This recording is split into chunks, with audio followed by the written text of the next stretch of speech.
માતાજી મિત્રો, જય દાદા દ્વારકાથી, જય માં ભવાની. કેમ છો બધા? મજામાં ને મિત્રો? અપેક્ષા એની પાસે જ રખાય કે જેને તમે હાથ ગણે ગાળેલું હોય, નહીતર ત્યાંથી ઉપેક્ષા જ થાય. અપેક્ષા એટલે જેમાં તમને કંઈક એની પાસે મળશે જ એવી ઈચ્છા છે એ, અને ઉપેક્ષા એટલે એની વિરુદ્ધાર્થી કે એ બધું ખોટું જ છે, તમારી અવગણના જ છે. તો મિત્રો, અપેક્ષા તમે જેની માથે રાખો છો ને એને તપાસો, એને જાણો. નહીતર તમે જે અપેક્ષા રાખવા માટે તમારી વાત જ્યાં મૂકો છો ને,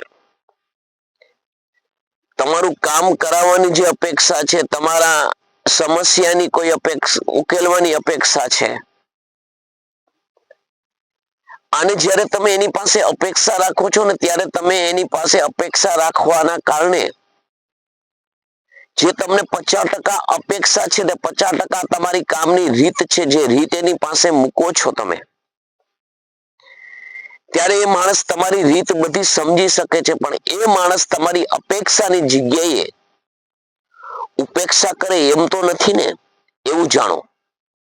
એવું ન વિચારવું કે તમે જેની પાસે અપેક્ષાની વાત મૂકી છે એ તમારો મિત્ર છે, અંગત છે, તમારું ખરાબ નહીં જ કરે, પરંતુ તમે એ માટે એને ખાસ તપાસો, એને જાણો, એની વિચારસરણી જાણો.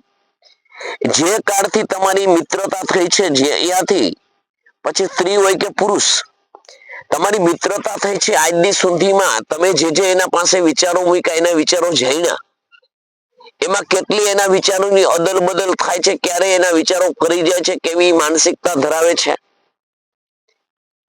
કેવો લાલચુ અને લફંગો છે, ક્યારે કયા સંબંધની અંદર ક્યારેય સંબંધ તોડી નાખ્યો છે, કોની સાથે તોડ્યો છે, શા માટે તોડ્યો છે, અને એક એક વાતની નોંધ રાખશો ને એટલે એ માણસનું આખું માર્કિંગ તમારી ઉપર તમે કરી શકશો. કે માણસ ગમે એવો આપણને દિલ ખોલે છે, બેસે છે, વિચારે છે, પણ આ માણસ આપણી અપેક્ષાને સાર્થક કરી શકશે? નહીતર એ માણસ જેટલી તમારી ઉપેક્ષા કરશે ને એટલો બીજો કોઈ નહીં કરે. કારણ કે તમે તમારી વાત જે અપેક્ષા રાખી છે, એટલે દિલ ખોલીને વાત કરી છે, એનો દુરુપયોગ થશે. એટલે અપેક્ષા તો અહીંયા જ રાખો કે જે તમારી પૂરી કરી શકે, તમારી વેદના, વ્યથા અને વ્યાધિ સમજી શકે. પરંતુ જે માણસ તમને સાતમે પડદે એવું હોય કે આ માણસ આમાં પારંગત નથી, આ માણસને કહેવા જેવું નથી, સાતમે પડદે તમને એવું થશે કે આ માણસ કદાચ ને આવું કરે, એ કદાચ ને આવું કરે એ તમારી અંદર જે વિચાર નિર્માણ થયો છે ને, એનો અર્થ છે કે ત્યાં તમારે અપેક્ષા રાખવાની જરૂર નથી, ત્યાં તમારે દિલ ખોલવાની જરૂર નથી. કાનમાં કહેલી વાત બજારમાં વેતી થઈ જાય ને ત્યારે મોત થાય, અને એ કાનમાં કહેલી વાત તમે કહી છે એ અડીકા બંધ રહેશે એવી તમે વિશ્વાસથી, એવી અપેક્ષાથી કીધી છે ને એની ઉપેક્ષા થઈ છે. એટલે હંમેશના માટે એટલું વિચારજો મિત્રો કે અપેક્ષા તો એની પાસે જ રાખાય કે જે ઉપેક્ષા ન કરે. કાકીડા જેવા રંગ જેમ ચોમાસાની અંદર અને શિયાળાની અંદર, ઉનાળાની અંદર વિવિધ પ્રકારે બદલાતા હોય ને, એની પાસે મિત્રો અપેક્ષા ન રખાય. સારું મીઠું બોલે અને તમને એના દિલની વાત કરે તો કદાચ ને તમારા પાસે એની અપેક્ષા છે એ સાર્થક થઈ શકે છે. કારણ કે તમે તમારા જીવનની અંદર જે તમારા માનવીય મૂલ્યો છે ને એને અડીકા બંધ રાખ્યા છે. તમારા પૂર્વજોની ખાનદાની, તમારા સમાજની ખાનદાની, તમે જે કુળમાં જન્મા છો એની ખાનદાની તમારા જીવનમાં જીવિત રાખવા માંગો છો, એટલે એને અપેક્ષા રાખી છે અને એને અપેક્ષા સફળ નીવડી છે, તો એનો મતલબ એવો નથી કે તમે એની પાસે અપેક્ષા રાખી શકો. કારણ કે તમે જેની પાસે અપેક્ષા રાખો છો ને એની અપેક્ષા તમે જે ખરી ઉતારી છે ને એવી ઉતારશે એવી જવાબદારી એમાં હોતી નથી. એવા મૂલ્યો એમાં કદાચ ને ન હોય. કારણ એ જ છે કે જે તમે વિચારસરણી ધરાવો છો ને એમાં લેશ માત્ર સ્વાર્થ નથી હોતો. ત્યારે તમે આવી અપેક્ષામાં પારંગત ઉતરા છો. અને જે માણસ લેશ માત્ર સ્વાર્થનું સાતમા પડદે ડોક્યું થતું હોય ને એ માણસ પાસે તમે અપેક્ષા ન રાખો, એને તમારી દિલની વાત ન કરો. કારણ એ માણસ પોતાના સાતમે પડદે સ્વાર્થ સાધવા માટે એ ક્યારેક કાકીડા જેવો રંગ બદલશે ને એની તમે સમજી ન શકો.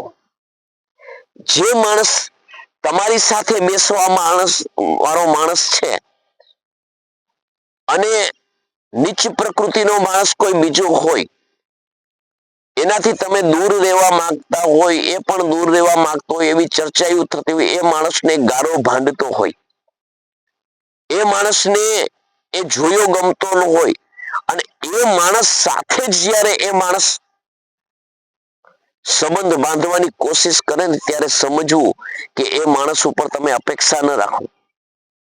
કારણ એ માણસની અંદર ખામી છે.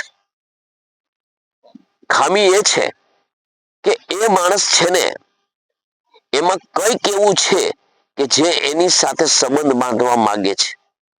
સંબંધ ત્યારે જ બાંધે કે એની પાસે કંઈક મેળવવું છે, કઈ વિચારની આપલે મેળવવી છે, કે કઈ આર્થિક પરિસ્થિતિમાં સુધાર માટે, કંઈક સ્વાર્થ માટે, પૈસા માટે, વિવિધ પ્રકારની કંઈક લાલચના કારણે આ માણસે એની સાથે સંબંધ બાંધ્યા છે. એટલે યાદ રાખો કે એ માણસ તમે જે અપેક્ષા એની સાંગોપાર ઉતારીને એવી તમારી ઉતારશે નહીં.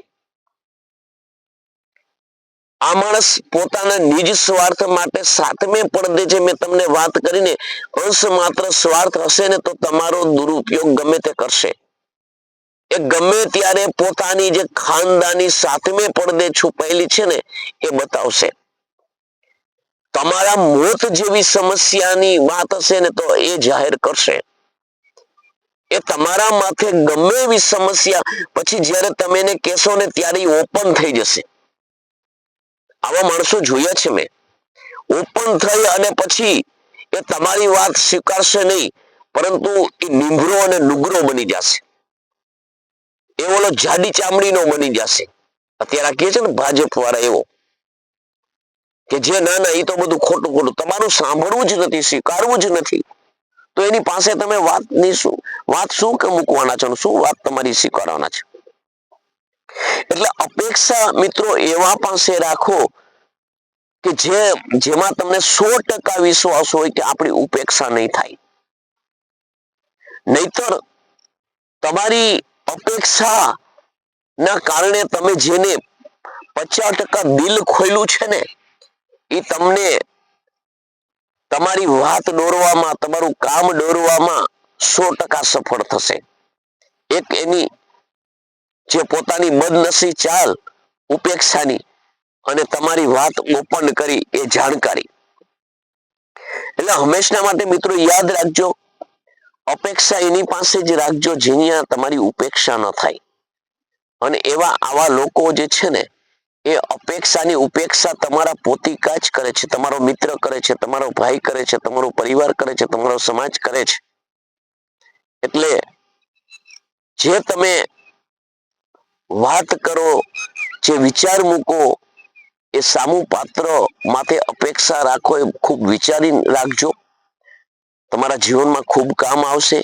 નહીતર એ અપેક્ષા તમારી સારું બોલે, સારું મીઠું તમને આમ દિલ દઈ દઈએ, તમારો પોતીકો થઈ જાય, સામેવાળાને ગાળો ભાંડે, આ જે માણસમાં નીચ પ્રકૃતિ હોય છે ને એ એના લક્ષણ છે.